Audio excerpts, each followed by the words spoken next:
What's up, guys, and welcome back to another episode of Gaming with Nimbus. And today we are going to review Bloodstained, Ritual of the Night. Let's get into it.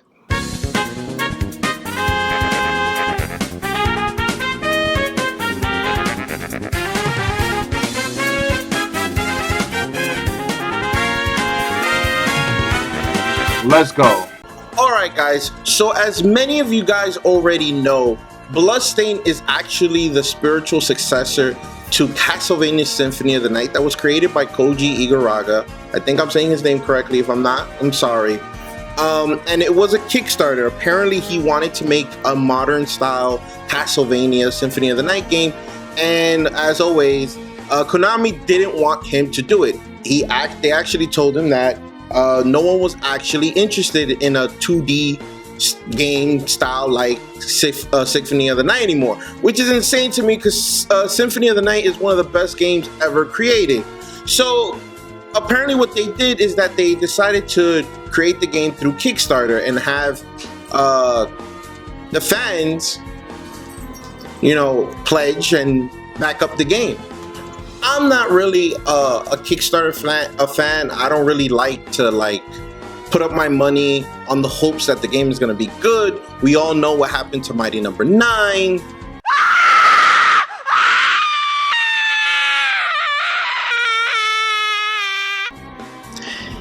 Yeah, don't really do that. But I was interested in this when I first heard of it. The pledge the Kickstarter made a ton of money, and I said I'm gonna buy this game when it comes out. At the time, in my head, if it comes out, because a lot of these publishers now want to do games through Kickstarter, and they make a whole bunch of promises, and they don't keep their promises. Sometimes the game comes out, and when it comes out, it's not too great. Again, Mighty Number 9. Yeah. So I was excited, but I was skeptical. So when they met their pledge to create an 8-bit game, because if they made a certain amount of money, they said they were going to make an 8-bit version of the universe of Bloodstained. So I was like, okay, great. So they made that, and they actually released the 8-bit game, which was Bloodstained Curse of the Moon. So I downloaded. I was like, this is going to tell me whether Ritual of the Night is going to be good or not. Because if they could do this, then I'm going to have hopes. At least I'm going to have hopes for Ritual of the Night. So I played it, and I freaking loved it. I freaking loved Bloodstained Curse of the Moon, to the point that Limited Run Games released the game. They're releasing it physically because they only released it digitally, and I bought both Switch and PS4 version of Bloodstained Curse of the Moon. Now they're both still sealed because I don't really need to open them because I have them digitally. So I probably will never open these if I don't have to, unless I lose the digital versions of the games for whatever reason. And if I do, then I'm going to open them. But as of right now, they're still sealed, and I had to own and buy that game. So I had hopes.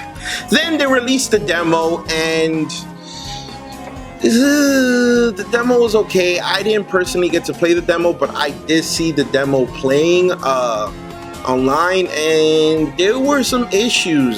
Graphically, it wasn't that great. So again, I had hopes, and then I'm like, okay, now we have some problems.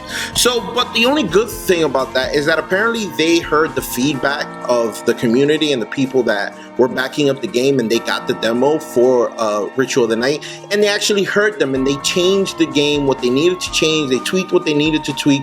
The graphics look so much better now, to the point they actually made a video on YouTube and made a whole big funny video about it. If you haven't seen that video, what are you doing with your life? But whatever. And came the hope again that this game was going to be good. So when the game released, I got the game a couple of days early for the PS4, and I bought it early. I played it. I live streamed it twice. Before I get into the pros and the cons, all I have to say is this game is amazing. This game is freaking amazing. I already beat it for the PS4, and I'm currently playing my second run on the Switch. And I freaking love the game. It's so much fun. It reminds me of Symphony of the Night. So let's go into the pros. The pros. Graphically, it looks amazing. On the Switch, it's a little rough around the edges, but clearly it's not going to look better than on the PS4. But when you're on portable mode, you can't even tell the difference, to be honest. It looks just like the PS4. I personally can't tell the difference, but when you dock it and you have it on your TV, then you could kind of see the difference between the PS4 and the Switch version. But you know, it still plays amazing. The premise of the game, instead of having the Castlevania, you know, werewolf, vampire, hunter, and whatnot, the game has this gothic look to it, which I freaking love, and it's all about how alchemists did experiments on humans with demon shards or demon crystals, and they implanted it into humans. Most of them died, if not all of them, but there were two that actually survived and actually gained abilities from it. One of them is our main character, Mira, and the other one is our protagonist called Jeeble. I think that was his name, Jeeble. It's just if you played Castlevania, then you know the style of this. You have level up, so it's like an RPG element in it. You have demon shards or demon crystals that you're able to absorb and actually use your enemy's weapons or abilities, almost like Mega Man, which I freaking loved. And you could swap out. You have 5 categories within your demon shards, and you could swap out to the way you want to use it and the arsenal that you want to use. You have weapons. You have daggers, claymores, long sword, short sword, pistols. You have guns, and everything could be leveled up. You play the game the way you want to and how you want to, and what weapons you want to use, what shards you want to use, what abilities you want to use. You explore the castle because the main area is the castle, and you get to explore the castle completely. So it's your typical Castlevania, you know, Metroidvania style, Symphony of the Night gameplay. There are times when you're playing the game and you're completely lost, you don't know what to do, and you have to figure it out. And that's not a bad thing per se. That's actually a good thing, because once you figure it out, it's almost like a light goes up, a light turns on, if you will, and you're like, oh snap, this is great, now I get to proceed.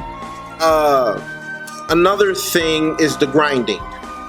Now, I hate games that are grinding, that you have to grind, and that's one of the reasons why I don't like Destiny, even though it's a first-person shooters game, and I'm not a fan of shooters. You do have to grind in this game, but it's not like so unbearable that you're just grinding, because your enemies respawn all the time, and you're basically grinding without you even knowing that you're grinding. There are times where you would want to grind on purpose. That way you could be a certain boss. That way the boss is a lot easier for you. You could do that as well. But I actually didn't mind the grindy aspect of this game, even though it is typically grinding, and that's what you're doing. You're grinding to level up. That way the game is easier for you. I personally did not mind that. It was actually fun at times, because you're like, okay, especially when you lose to a boss and you want to beat the boss, and you're like, okay, I'm going to go back. I'm going to go through some of the rooms, destroy some of the enemies, and try to level up before I actually fight this mofo, because these bosses sometimes are hard. This game is not easy at all. It's also not like, you know, super difficult, and it's not super easy. It's a good level of difficulty for this game. You are going to die, okay? And just like in Castlevania Symphony of the Night, if you don't save your game and you die, you start off all the way from the last time you saved, because that happened to me literally on live when I was streaming live. I forgot to save my game, and I went through all the way, and I got to the first boss, and I did not save, and I died, and I had to go all the way back and proceed to go forward and do everything all over again. So that was a bit, you know, pain in the ass-ish, and, you know, some people might get discouraged from that. Not me. I was like, okay, that's my fault. But you best believe I would freaking save at all times. There's also a room where you could teleport because it's it's easier for you to travel around the castle that you've already been through. So there's travel points throughout the castle. That's about it. The game is actually really, really good. Now, the cons. The cons is, it's not that bad. I'm just nitpicking right now. The cons of this game is that if you played Symphony of the Night, you essentially played this game. This game doesn't do nothing revolutionary in the sense that they do something completely different. Let's say like Hollow Knight is a Metroidvania style game. And they changed a lot of things up, and Hollow Knight is an awesome game. If you guys have not played Hollow Knight, what are you doing with yourselves? Play Hollow Knight. Do it now. Don't turn off the video. Finish watching the video. But after you watch the video, go download, play Hollow Knight. I'm just saying, whatever. Back to the review. So it doesn't do nothing new, if you will. Not to say that that's a bad thing, because what they do here is great, awesome, and it's done almost to the perfection, if not perfection. So it's not that that's a bad thing, but I can see why people would be like, you know what, this is just like Symphony of the Night. It didn't really do anything new, and they might be, put away from it, and I could get that. But with that being said, I don't think that that's 100% a bad thing. I think that what this game does, it does well. Okay. Another thing that I wouldn't say I had an issue with, but I was like, ew, okay, was the voice acting. It's okay. It's not the best, it's whatever. It's not the best at all. There's times where you're just like watching, listening to the voice actors, and you're just like, yeah, okay. They're there to tell you the story. That way the story can progress. And the voice acting's not that great. That's about it. Those are the bad things I have for the game, really. This game is that good. I think if you were waiting to see how good this game was and you have not purchased it yet, I think, and keep in mind, if you are a Castlevania Symphony of the Night fan, then yes, buy this game 100%. This is a must play. These games right here, whether it's for the PS4, whether it's for the Switch. Oh, talking about the Switch version, that just reminded me, another negative or con, if you will. Apparently, it hasn't happened to me yet, okay? And I don't know if, I'll tell you right now. Apparently on the Xbox version and on the Switch version, there is a glitch. And the glitch is that at a certain point in time, you'll try to open up a chest and it won't allow you to open it. So if you need something within that chest to progress the story and to progress through the castle, you won't be able to do it. Now, from what I've understand, they've released a patch for you to download and it's out. The problem with that, if you started the game and you have a save state that you have before the patch that they released, that patch does not affect the game that you've already playing. So you might come across that glitch in the game. I personally have not seen anything that is detrimental for my game so far. Hopefully I don't. So if you do come across that, you're gonna have to start the game all over again with the patch and start all over again, and that might literally deter people from playing this game.